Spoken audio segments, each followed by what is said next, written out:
오늘 말씀은 마가복음 2장 18절에서 22절까지입니다. 요한의 제자들과 바리새인들이 금식하고 있는지라 사람들이 예수께 와서 말하되 요한의 제자들과 바리새인들의 제자들은 금식하는데 어찌하여 당신의 제자들은 금식하지 아니하나이까? 예수께서 그들에게 이르시되 혼인집 손님들이 신랑과 함께 있을 때 금식할 수 있느냐? 신랑과 함께 있을 동안에는 금식할 수 없느니라. 그러나 신랑을 빼앗길 날이 이르니 그날에는 금식할 것이니라. 생배 조각을 낡은 옷에 붙이는 자가 없나니 만일 그렇게 하면 기운 새 것이 낡은 그것을 당겨 헤어짐이 더하게 되느니라. 새 포도주를 낡은 가죽 부대에 넣는 자가 없나니 만일 그렇게 하면 새 포도주가 부대를 터뜨려 포도주와 부대를 버리게 되리라. 오직 새 포도주는 새 부대에 넣느니라 하시니라. 아멘. 붉은 깃발법이라는 그런 법이 있습니다. 지금부터 160년 전에 영국에 자동차가 처음 발명되고 얼마 후에 만들어진 법이에요. 그 법에 따르면 자동차는 시속 6.4km 이상으로 속도를 내면 안 되게 돼 있어요. 거의 사람이 걷는 정도의 속도잖아요. 그렇게 통제를 했죠. 그리고 그 자동차를 운행할 때는 반드시 세 사람이 있어야 됐어요. 운전하는 사람, 그 다음에 옛날엔 증기자동차가 돼서 석탄을 넣는 사람, 그리고 또 한 사람이 있는데 그 사람은 어떤 사람이냐면 자동차 앞에 걸어가면서 붉은 깃발을 흔들면서 자동차 갑니다, 자동차 갑니다 이렇게 흔들면서 소리치면서 가도록 그렇게 법이 만들어져 있어요. 이 법을 만든 이유는 200년, 300년 그 이상 마차를 다니고 그 마차에 익숙해진 사람들이 자동차를 옴싹달싹 못하게 묶어서 무용지물로 만들어버리기 위해서 그런 법을 만들었어요. 마차 산업을 보호하기 위한 측면도 있었죠. 이렇게 해서 영국에서는 자동차가 발명이 되었는데 자동차가 꽁꽁 묶여가지고 발전을 하지 못했어요. 그래서 자동차 산업이 영국이 아니라 독일, 미국으로 넘어가 버리게 된 것이에요. 이것을 붉은 깃발법이라고 해서 유명한 통제에 관한 그런 법입니다. 그런데 이 붉은 깃발법은 160년 영국에서만 있는 것이 아니고 지금 우리 사회도 굉장히 많아요. 우리 삶에도 붉은 깃발법처럼 새로운 것이 생길 때 그것을 물리치고 그것을 고사시키려고 하는 그런 것이 굉장히 많이 있습니다. 사람들은 새 것을 참 좋아합니다. 우리가 새 옷을 사 입으면 기분이 좀 좋죠. 쌈박하죠. 새 집으로 이사를 가면 뭔가 설레임이 있고 좋은 기대를 하게 돼요. 애들에게 장난감을 주면요, 오래 못 가지고 놀아요. 또 새 거를 달라 그래요. 우리가 여행을 가잖아요. 여행을 가는 것은 익숙한 일상을 떠나서 새로운 것들을 보기 위해서 가는 것이잖아요. 이렇게 사람은 새 것을 좋아해요. 그런데 새 것을 좋아하는 것은 우리가 구경을 하고 느끼고 보고 듣고 그 정도까지지, 새 것이 내가 사는 나의 껍질을 깨고 내 안으로 들어와서 나의 삶에 깊이 침투하는 것은 굉장히 싫어하고 꺼려하고 그것을 공격하기까지 하죠. 우리가 금리를 처음 하면 굉장히 거북하죠. 장기 이식을 하면은 우리 몸 안에 있는 면역 세포들이 그 새로 들어온 장기를 공격을 해요. 그래서 장기 이식을 하면 반드시 면역 억제제라는 약을 먹어야 해요. 우리 몸이 이렇게 새롭게 뭐가 들어온 거에 대해서 거부하고 공격해야 되거든요.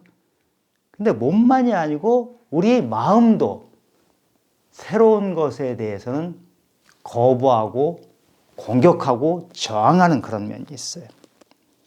오늘 본문은 바리새인들이 예수님에게 시비를 거는 장면이에요. 요한의 제자들과 바리새인의 제자들은 금식을 해요. 그런데 왜 예수님과 제자들은 금식하지 않냐? 이러면서 시비를 거는 거거든요. 원래 이스라엘에서는 1년에 한 번 금식을 했어요. 대속죄일 날에 한 번 금식을 했는데 바리새인들은 일주일에 2번이나 금식을 해요. 그런데 금식을 할 때 그냥 금식을 하는 것이 아니고 수염도 안 깎아요. 세수도 안 해요. 그래가지고 꾀죄죄하는 모습으로 일부러 금식을 그렇게 해요. 거칠애로, 형식으로.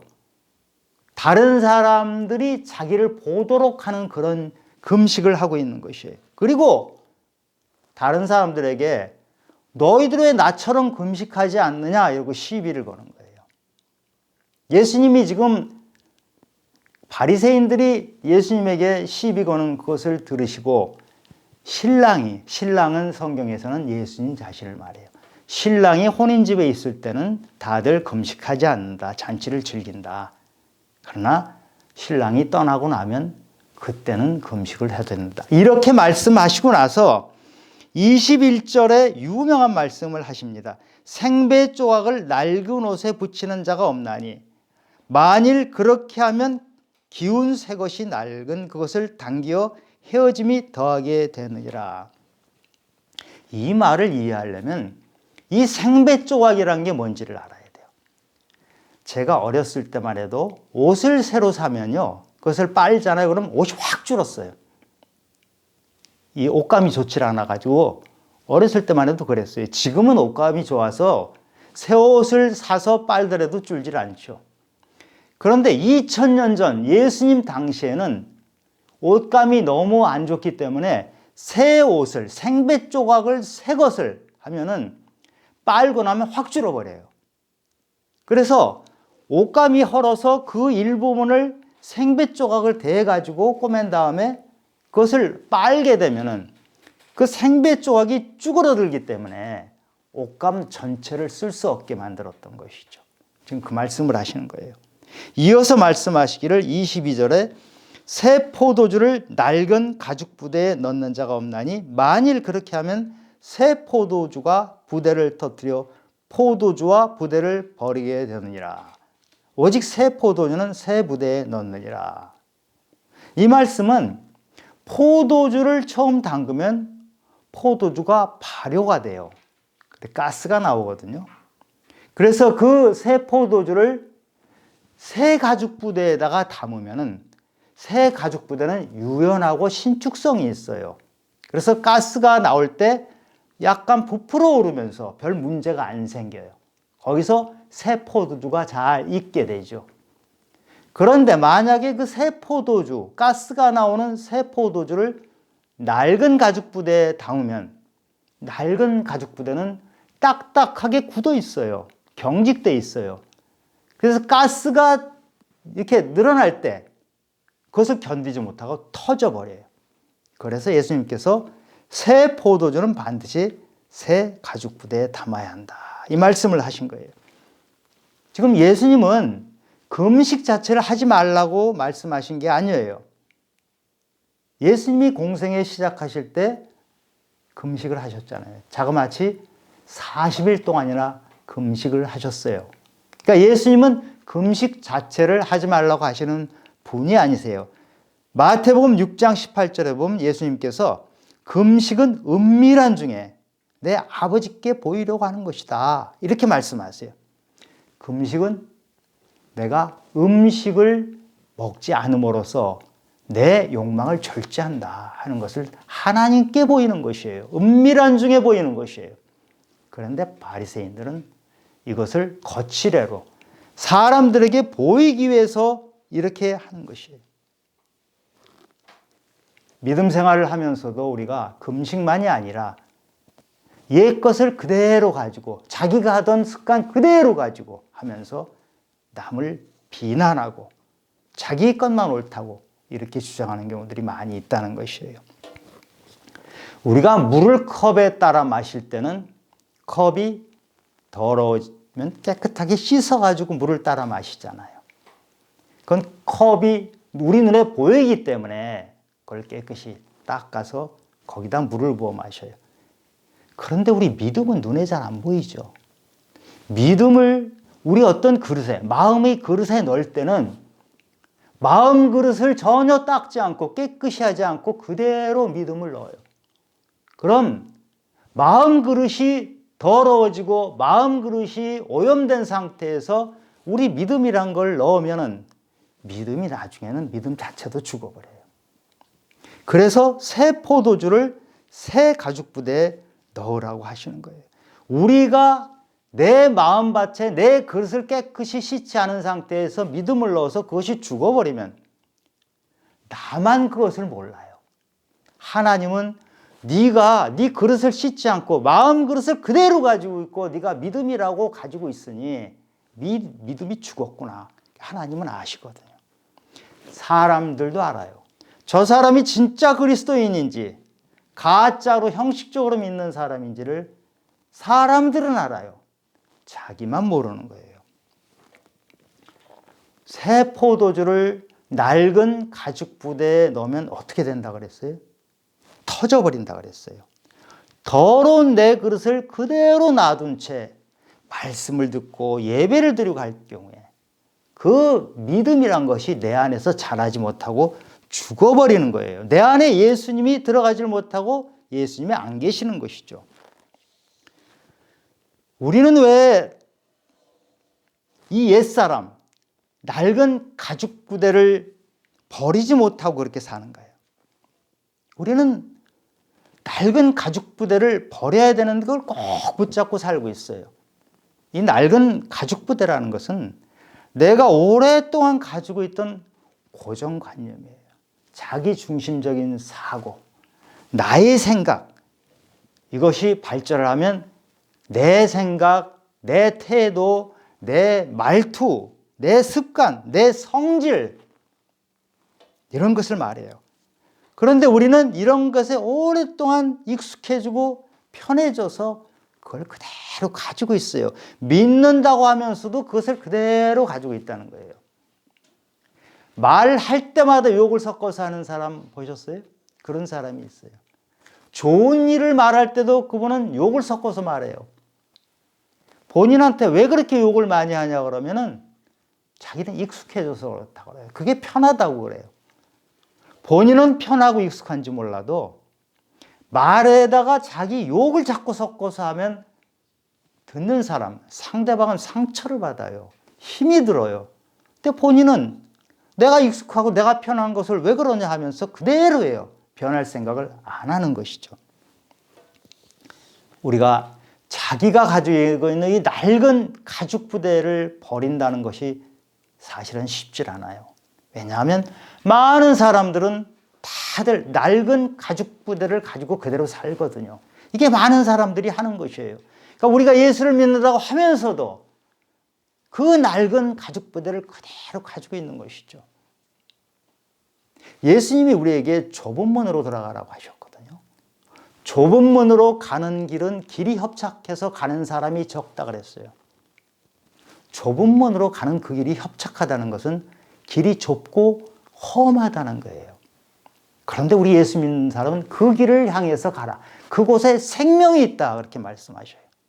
근데 많은 사람들은 좁은 문을 향해서 가지 않고 넓은 문을 통해서 가요. 그 넓은 문을 향해서 가고 가는 길이 매우 넓다고 해요. 많은 사람이 그 길을 가요.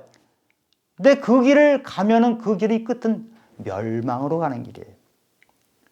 우리는 새 포도주를 새 가죽 부대에 넣도록 해야 돼요. 낡은 가죽 부대를 버려버려야 돼요.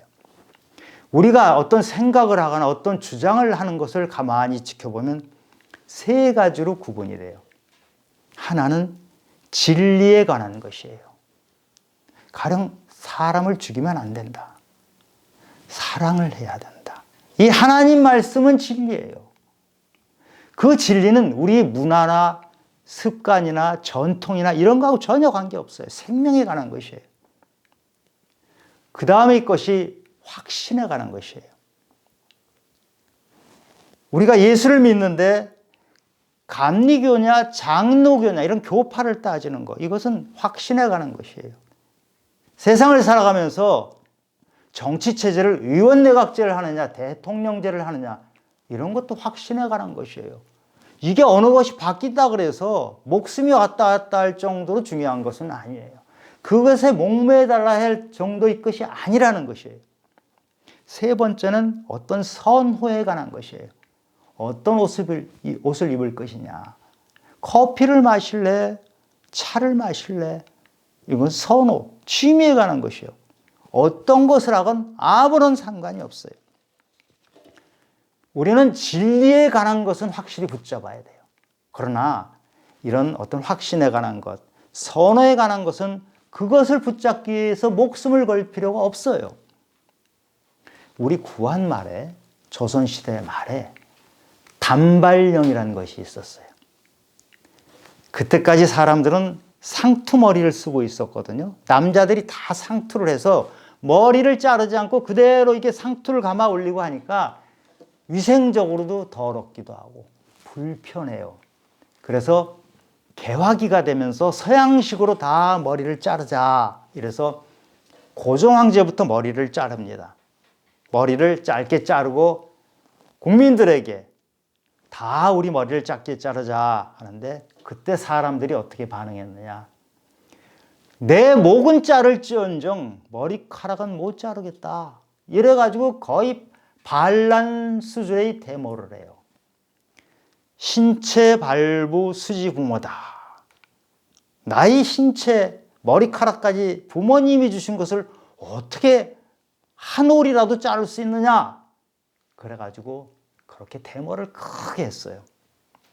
이게 그렇게 목숨을 걸 일이 아닌데 머리카락 자르는 거 가지고 목숨을 걸었거든요. 이게 지금 세월이 지나서 우리가 보면 참 우스꽝스럽잖아요. 그런데 이게 우스꽝스러운 이런 모습이 구한 말의 단발령에서만 그런 것이 아니고 붉은 깃발법만 그런 것이 아니고 우리 안에는 이런 우스꽝스러운 게 얼마나 많은지 몰라요. 진짜 진리에 목숨을 발을 쳐야 될 것이 아니에요. 그런데도 그것 때문에 그걸 움켜쥐고 주장하고 고집부리고 많은 다툼을 한번 보세요. 뭐 가지고 다투나. 정말 별것 아닌 거 가지고 우리는 다투고 상대방을 원망하고 불평하고 그러다가 하나님까지도 원망하게 돼요.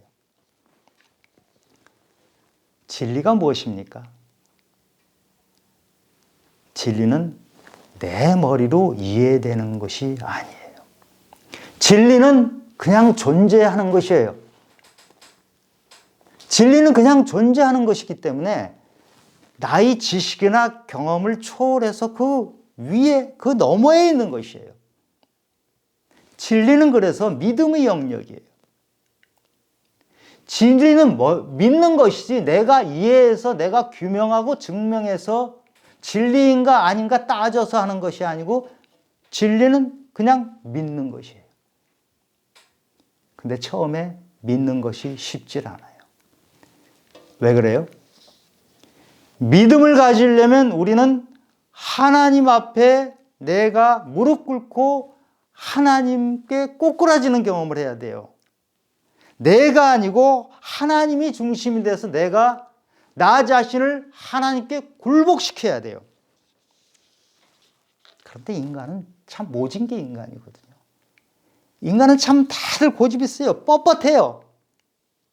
그래서 하나님께 굴복하는 대신에 하나님을 나에게 굴복시키려고 해요. 여러분 설교를 들으면 어떤 설교는 참 은혜롭다고 하죠. 어떤 설교가 은혜로워요? 아, 목사님 하시는 얘기가 내 생각하고 참 비슷할 때 우리는 은혜를 받아요. 목사님 하는 얘기가 좀 껄끄러워. 내가 하는 방식을 자꾸 고쳐야 돼. 바꾸라고 해. 그러면 되게 싫어요. 은혜를 받을 수가 없어. 우리는 뭐에 은혜를 받냐 하면 내 생각, 내 중심인 것에 은혜를 받지, 하나님의 말씀은 내 생각과 다를 때가 굉장히 많아요. 하나님이 나와 전혀 다른 얘기를 하실 때 그것을 따르는 것 순종이라 하고 그것을 믿음이라 그래요. 내 생각으로 충분히 이해가 되고, 아, 그럴듯하다. 그 말씀 참 좋네. 이것은 믿음이라고 하지 않고요. 믿음은, 아, 내가 살았던 거하고 너무 다른 말씀을 하시네. 하나님이 나에게 갈 바를 알지 못하고 가라고 하시는 거 얼마나 불합리합니까? 그것을 따르는 것이 믿음이고, 그 믿음이 바로 진리를 향한 것이에요. 예수님께서 오병이어 기적을 행하셨죠. 떡 5개하고 물고기 2마리 가지고 2만 명이 되는 사람들을 배부르게 먹였어요. 사람들이 너무 좋아하죠. 사람들은 자기 배불러 주는 거 너무나 좋아하잖아요. 그래서 예수님께 환호를 했어요. 그런데 예수님께서 그 다음에 말씀을 가르치시니까 그 2만 명이나 되던 사람들이 다 떠나버리고 12제자만 남았어요. 왜 그러죠? 예수님 말씀을 듣고 그대로 따라가려니까 힘이 들어요. 그러니까 말씀 듣는 거를 거절하는 거예요. 저항하는 거예요. 그러나 이 진리의 말씀을 붙잡는 사람에게 예수님께서 주신 말씀이 진리가 너희를 자유케 하리라. 어떻게 진리가 우리를 자유케 해요? 여러분이 진리를 붙잡으면요, 나머지 것들은 작아져요. 진리를 붙잡으면 내가 지금까지 세상에서 움켜쥐고 잡았던 것들이 손을 놔도 괜찮게 돼요. 그것이 자유예요. 양은 많이 부족하고 연약한 짐승인데 양이 참 잘하는 게 있어요. 목자의 음성을 잘 들어요. 귀가 발달해서 목자의 음성을 잘 들어서 목자를 따라가요. 목자를 따라가는 양은 자유를 얻어요. 목자를 따라가는 것이 자유란 얘기예요. 그런데 목자를 안 따라가고 그 양이 내가 원하는 대로 들판을 마음대로 돌아다니는 것이 자유라고 생각하면 착각이에요. 그것은 자유가 아니고 목숨을 내거는 일이에요. 언제 늑대가 나타날지 몰라요. 자유인 줄 착각하지만 위험하고 안전하지 않아요.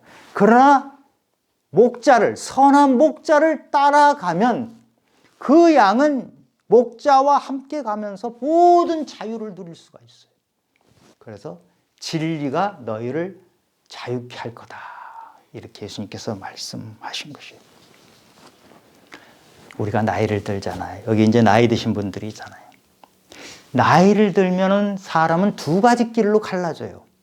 지혜가 느는 사람이 있는가 하면 나이 들면 들수록 고집과 완고함이 느는 사람이 있어요. 어떤 사람이 지혜가 늘으니까 진리를 붙잡은 사람이에요. 진리만 딱 붙잡고 있으면은 그 사람은 다른 것들에 의해서 별로 흔들리질 않아. 헤매지를 않아요. 다른 것들에 굉장히 유연해질 수가 있어요. 진리가 확실하기 때문에 다른 것들 때문에 다투거나 갈등하거나 사람들에게 시비를 걸 일이 하나도 없어요. 화를 낼 일도 없어요. 다른 사람이 말에 귀를 기울여요. 근데 진리를 붙잡은 사람은 다른 사람이 말에 귀를 기울이지만 해석은 진리를 중심으로 해석을 하게 돼요.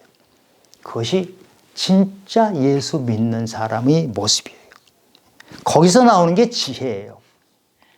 저는 우리 성도님들이 이런 지혜를 점점 쌓는 인생이 되기를 바라요. 이렇게 지혜가 많은 사람, 진리를 붙잡고 사는 사람은 온유하게 돼요. 온유란 뜻이요, 야생마가 길들여져서 준마가 되는 것을 온유라고 해요. 야생마는 전쟁에 쓸 수가 없는 게 야생마예요. 야생마는 지 멋대로 돌아다녀요. 앞에 적이 나타나면 그냥 도망가 버리는 게 야생마예요. 사람이 뭐라 그래도 그 귀를 안 기울여요. 그냥 도망가 버리는 게 야생마예요. 준마는 주인이 시키는 대로 해요. 불 속이라도 들어갈 수 있어요. 주인이 시키는 대로 하는 그것을 순종이라고 하는데, 준마는 평상시에는 너무 순해요. 야생마는 아주 괄괄하고 용감한 것 같지만 전쟁터에선 그냥 도망쳐 버리는데, 준마는 평상시에 너무너무 순한 말인데 전쟁터에서 불 속에도 뛰어들어가는 게 준마예요. 온유한 사람은 평상시에 너무너무 온유한데 진리 앞에서는 목숨을 거는 사람, 그것을 온유라고 해요. 그래서 진리는 우리에게 자유를 주고 지혜를 주고 온유를 주어요. 그래서 우리는 진리를 꼭 붙잡는 삶이 되기를 바랍니다. 그런데 이게 진리를 붙잡지 않고 자기 확신 가지고 사는 사람들이 참 많아요. 나의 확신, 나의 생각 꽉 붙잡혀 있으면요, 융통성이 없어요. 경직돼 있고요, 다른 사람 말에 귀를 기울이지 않아요. 아까 말씀드린 붉은 깃발법 같은 법, 꽁꽁 묶어대 가지고요, 자기도 자유롭지 않고 남도 자유롭지 않아요. 완고하고 고집이 센 사람 옆에 있으면 불편해요. 다 불편하게 만들어요. 그런데 이 고집 세고 완고한 사람은 어떻게 하냐? 낡은 가죽 부대를 버리고 새 걸로 바꿔야 되는데 낡은 가죽 부대를 움켜쥐고 있으면서 새 포도주를 쏟아버리는 사람이에요. 고집이 세고 완고한 사람은 목표가 새 포도주를 내 안에 담는 것이 목표가 되어야 하는데 낡은 가죽 부대를 지키는 것이 목표예요. 근데 거기다 새 포도주를 넣으면 터져버리니까 새 포도주를 쏟아버리는 사람. 예수님을 십자가에 못 박았던 사람들이 바로 그런 사람들이죠. 예수님을 십자가에 못 박았던 사람들은 예수님이 행하시는 기적을 다 봤던 사람들이에요. 오병이어 기적 봤죠. 예수님 물 위로 걸어가는 걸 봤죠. 중풍병자, 문둥병자 다 고치는 기적을 다 봤던 사람들이에요. 그런데 예수님이 하시는 말씀이 얼마나 귀한지 알면서도 말씀대로 사는 것이 싫어요. 나의 삶에 낡은 가죽 부대를 깨트리고 새 가죽 부대로 바꾸는 것은 너무너무 싫어요. 그러니까 낡은 가죽 부대를 그대로 가지고 있고 어떻게 했어요? 새 포도주로 오신 예수님을 십자가에 못 박아버린 사람들이에요. 예수님을 십자가에 못 박은 사람들은요, 기적을 못 보고 말씀을 안 듣는 사람들이 아니고 기적을 다 봤어요. 말씀도 다 들었어요. 말씀이 귀한 것도 알아요. 그런데 그 말씀대로 살기가 싫으니까, 그 낡은 가죽 부대를 그대로 갖고 싶으니까 새 포도주인 예수님을 십자가에 못 박아 죽여버린 거예요. 이게 우리의 모습인 경우가 너무 많아요. 믿음이라고 하면서도 우리 믿음은 나의 껍질을 깨지 않고 예수님 내 바깥에 계세요. 좋은 말인데 좀 바깥에 계세요. 내 안에 나의 삶에 나의 껍질 되고 침투해 들어오셔서 내가 지금까지 있던 이 가죽 부대, 낡은 가죽 부대 이거 버리라고 하지 마시고 그대로 가지고 있을게요. 내 말투, 내 성질, 내 고집, 내 멋진 생각, 나의 멋진 주장 건들지 마세요. 예수님께서는 새 포도주는 새 가죽 부대에 넣어라 그렇게 말씀하셨잖아요. 우리 기독교인들이 가장 가장 좋아하는 성경 구절이 뭔가 조사를 했더니 갈라디아서 2장 20절. 내가 그리스도와 함께 십자가에 못 박혔나니 그런즉 이제 내가 사는 것이 아니요 내 안에 그리스도께서 사는 것이라. 가장 좋아하는 성경 구절이 내 안에 그리스도가 사는 것이라. 내 안에 그리스도가 살기 위해서는 내가 십자가에 못 박혔나니. 누가 십자가에 못 박혀요? 내가 십자가에 못 박힌다는 거예요.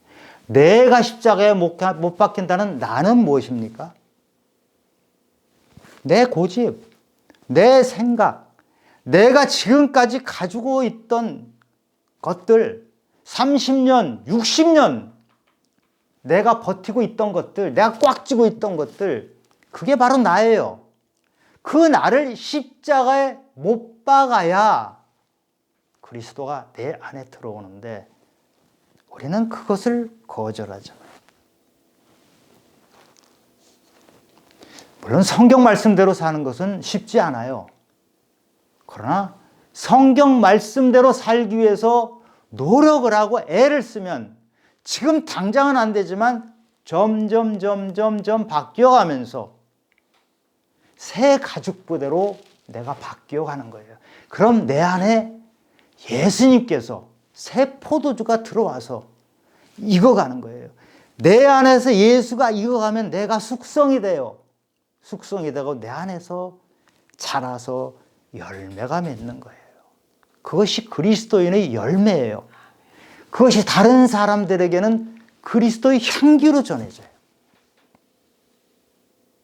우리가 교회를 다닌 지가 오래됐는데 만약에 나의 삶에서 그리스도의 향기가 전혀 나지 않는다. 그러면 나는 낡은 가죽 부대인 거예요. 아, 저 사람 예수 믿더니 달라졌네. 성질이 저랬는데 참 성질이 좋아졌네. 말투도 좋아졌어.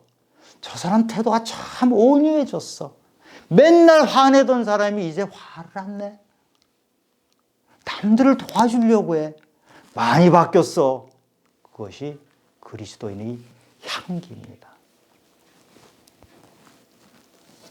진리이신 예수님을 만나면 우리는 자유를 얻어요. 우리는 결단해야 돼요. 자유를 얻을 것인가? 아니면 내 고집과 나의 자기 확신에 묶여서 매일 그것을 붙잡고 살 것인가? 우리가 예수 믿는 그 자유 안에 정확하게 들어가면 이 땅에 있는 것들이 많이 작아 보여요. 그거에 목매일 이유가 하나도 없어요. 붉은 깃발 들고 다닐 필요도 없고요. 단발령을 했다 그래서 내 목을 잘라라고 할 필요도 없고 그런 고집을 안 부려도 되는 인생을 살게 됩니다. 저는 우리 성도님들께서 예수님이 오늘 하신 말씀처럼 새 포도주를 새 가죽부대에 담으라고 하시는 것처럼 이 세상의 것들, 나의 고정관념, 그것을 다 쏟아버리고 주님이 주신 것을 내 안에 담는 귀한 새로운 가죽부대가 되시기를 예수 그리스도 이름으로 축원합니다. 하나님 아버지, 우리는 관행, 습관, 나의 고정관념, 나의 철학 그런 것들 가지고 나를 꽁꽁 올가매고 살고 있습니다. 나는 무척 자유로운 것으로 착각하고 있는데 아무런 자유가 없이 내가 나를 묶어대고 있는 것이 우리의 모습입니다. 주여, 새 포도주로 오셨사오니 저희들이 새 가죽부대로 바뀌어서 주님이 내 안에서 숙성되고 주님이 내 안에서 열매 맺고 주님이 내 안에서 점점 더 아름답게 나의 삶을 향기 나는 삶으로 바꾸어 주시옵소서. 모든 말씀 예수님 이름으로 기도드렸습니다. 아멘.